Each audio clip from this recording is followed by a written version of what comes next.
Assalamualaikum warahmatullahi wabarakatuh. Pada hari ini hari Kamis, saya mau bercerita masalah jangan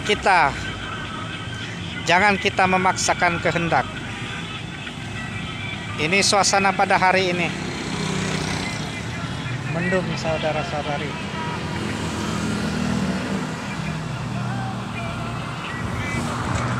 Ini doa sumpah serapahku. Ya Allah ya Tuhanku, lebih panaskan lagi Allah intensitas panas di muka bumi ini Allah. 15.000 megavolt dikali 7 lapis langit, 7 lapis bumi sama dengan 115500 dan 0 megavolt.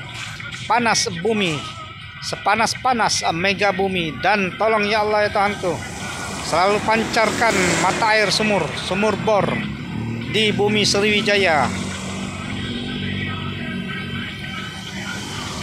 Cerita saya hari Kamis ini, saya mau bercerita masalah kehidupan saya, masalah yang pernah saya alami di dalam kehidupan saya. Pada sekitar hampir 1 tahun yang lalu terjadi suatu kecelakaan. Motor saya ditumbur dari belakang oleh motor kawan dari belakang, motor pengendara lain dari belakang. Saat itu saya lagi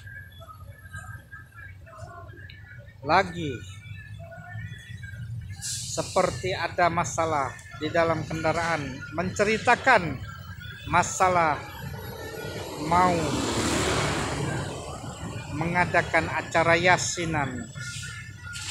yasinan untuk wafatnya mertua saya.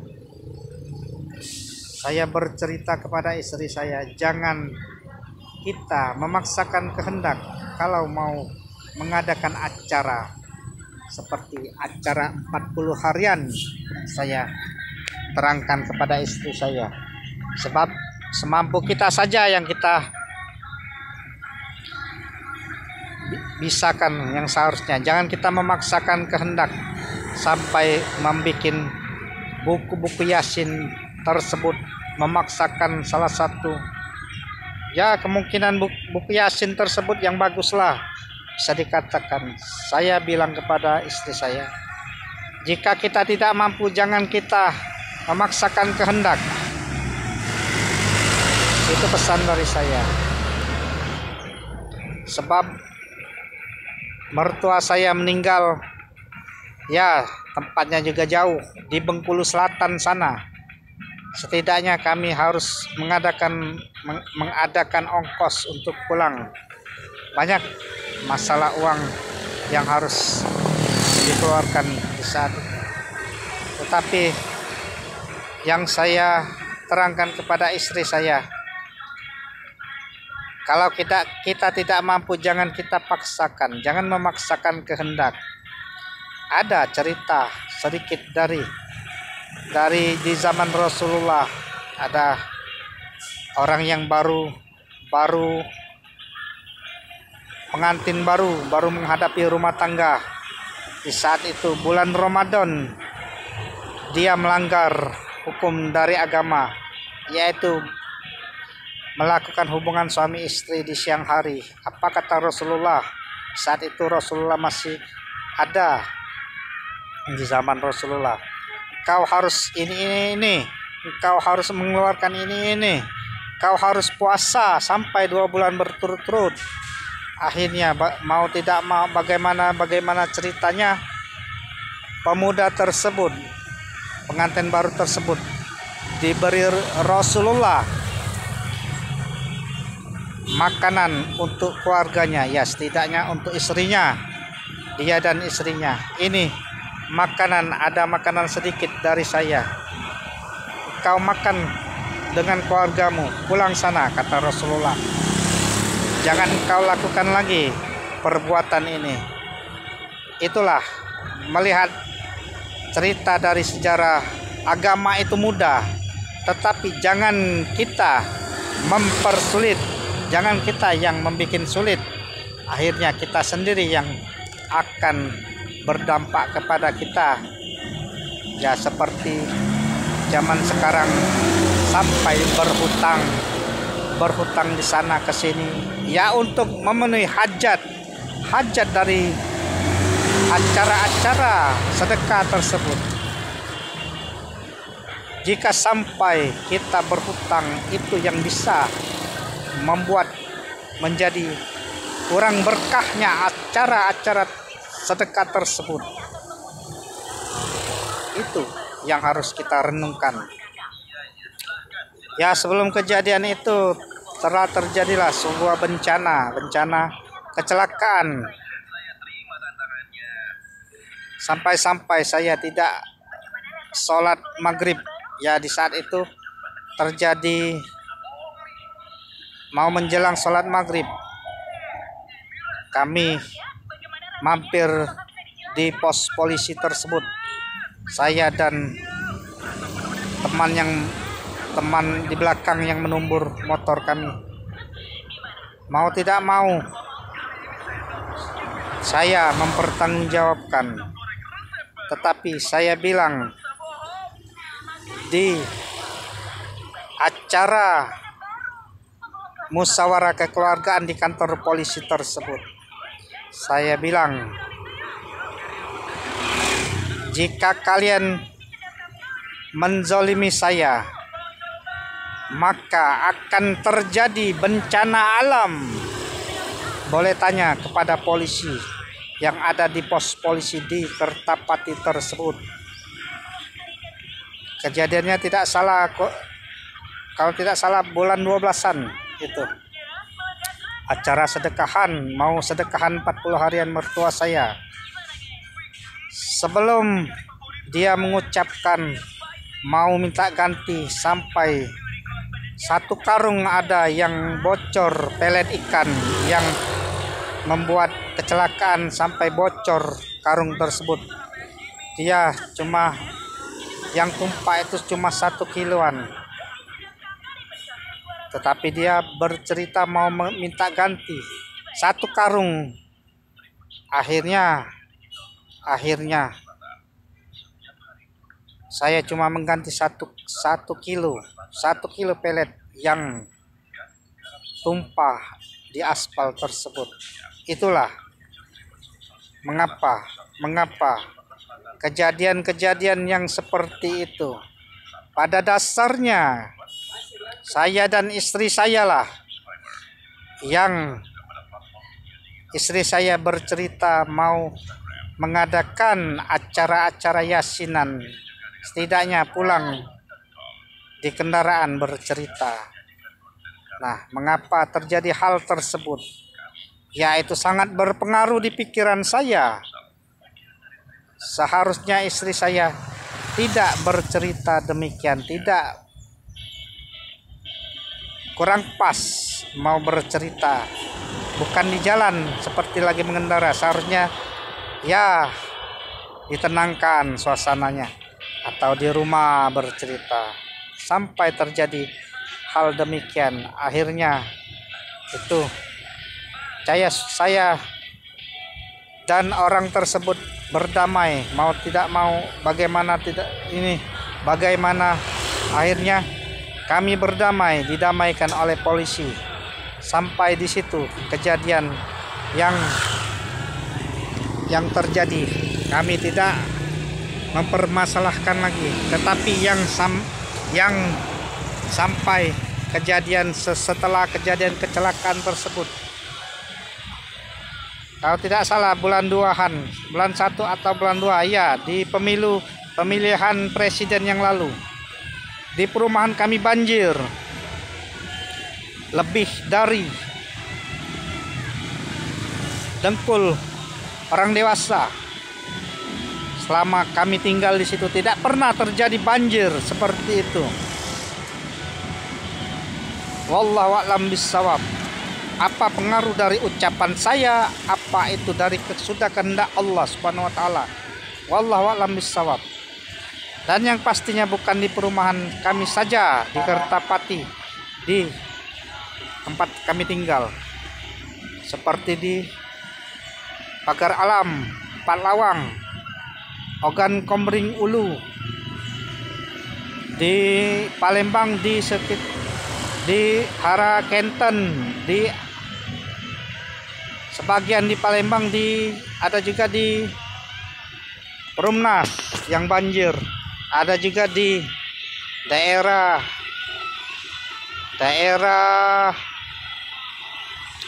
Tanjung Rawo, semua banjir.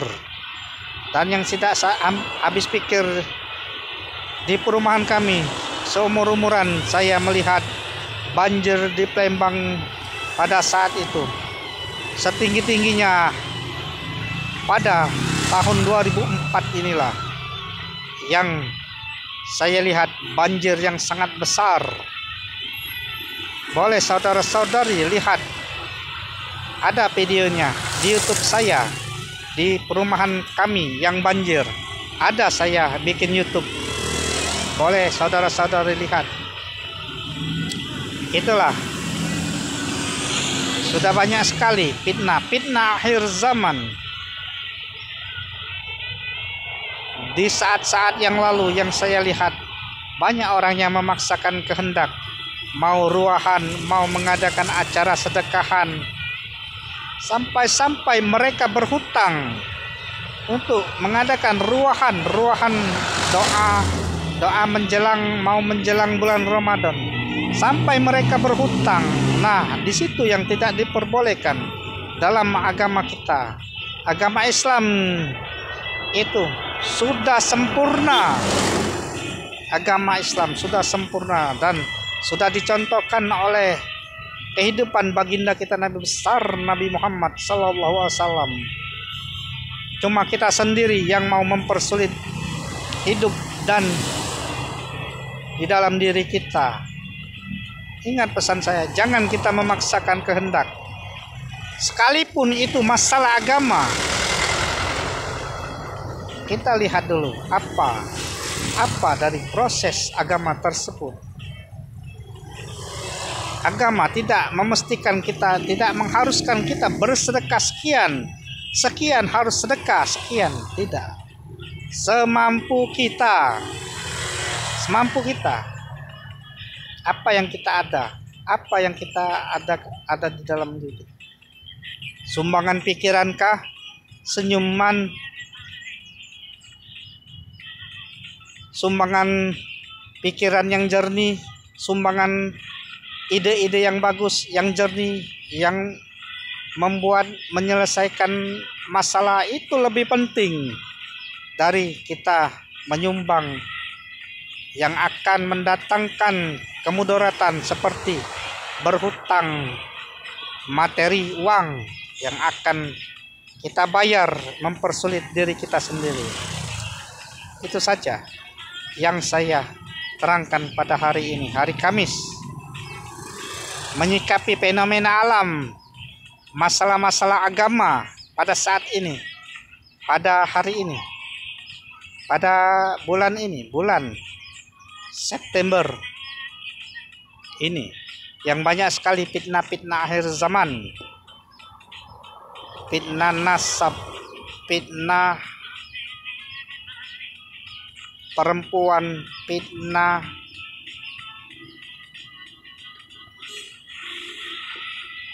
itu, fitnah ini. Ya, untuk sekarang ini saya cuma bisa memberikan saran untuk saudara-saudari sekalian. Haruslah kita membuka mata dan membuka hati untuk menyikapi kehidupan sekarang ini.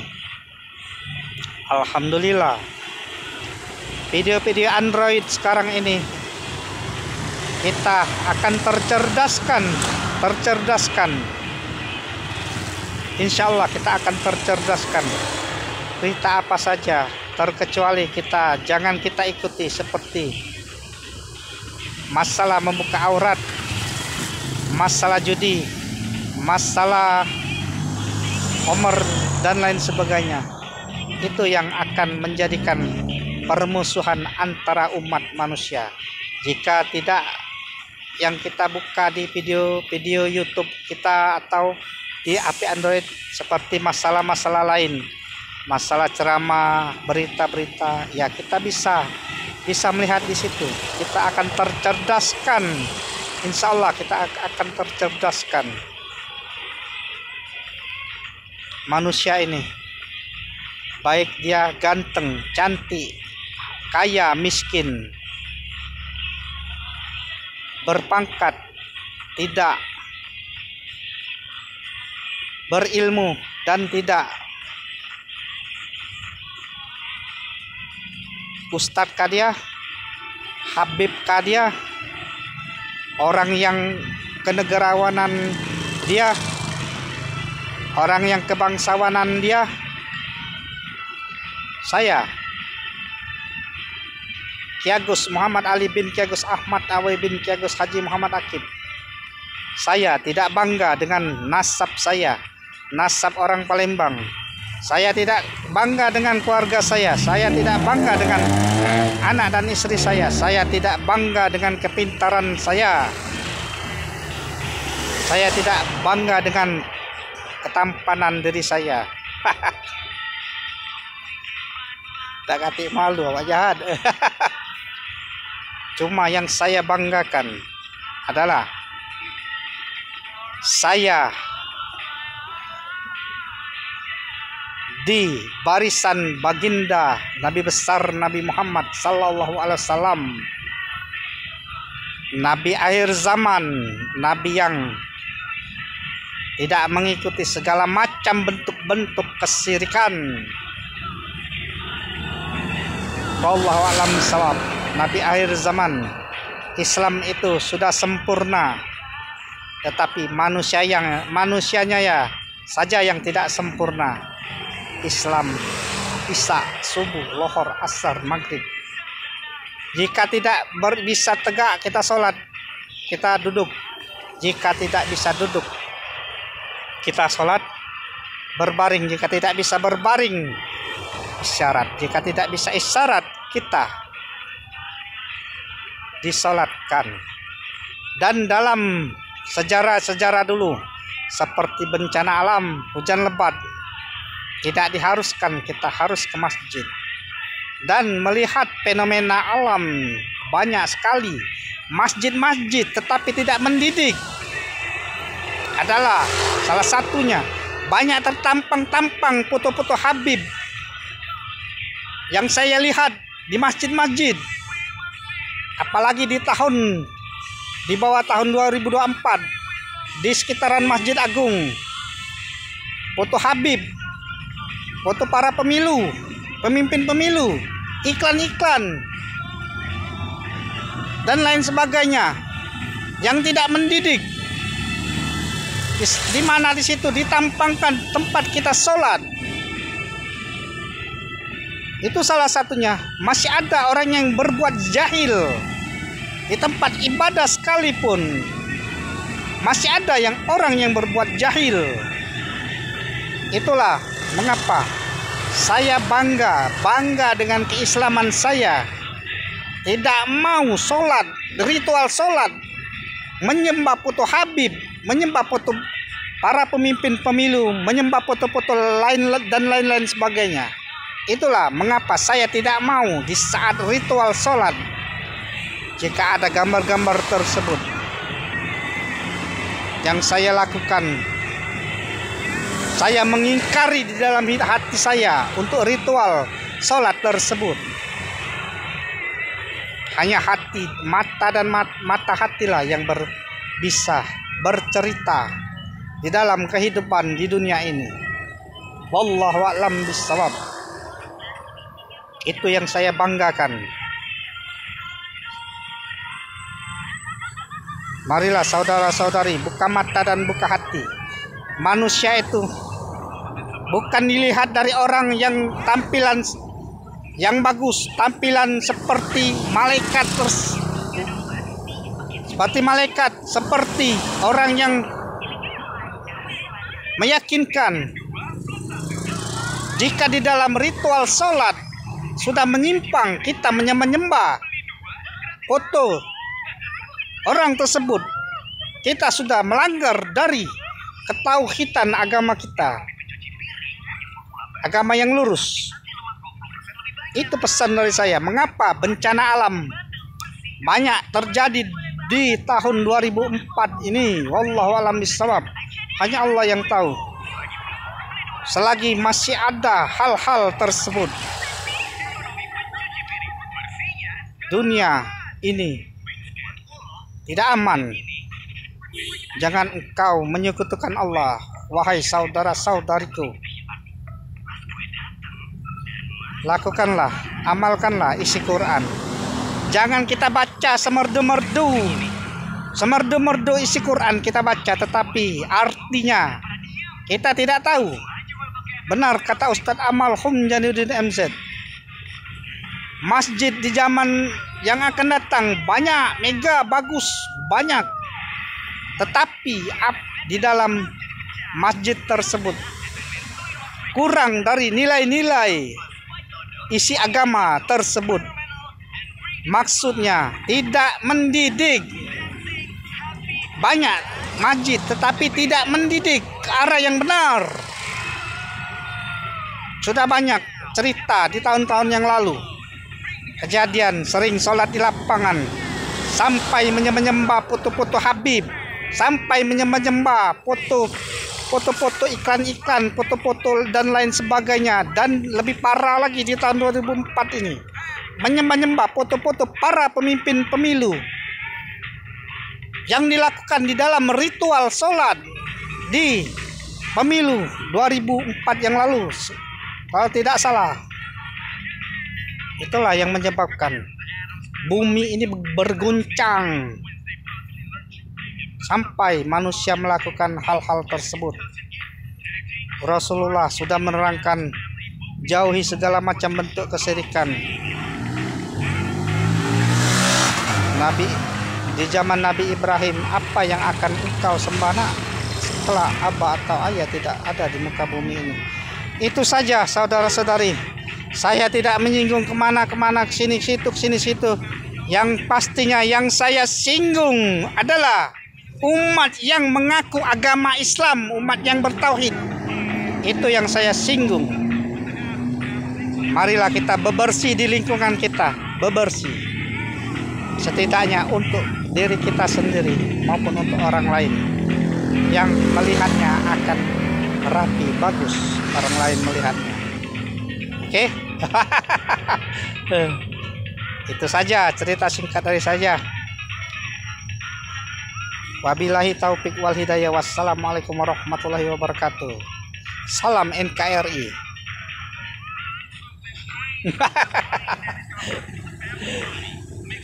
Oh iya, saudara-saudari, cerita masalah itu tadi.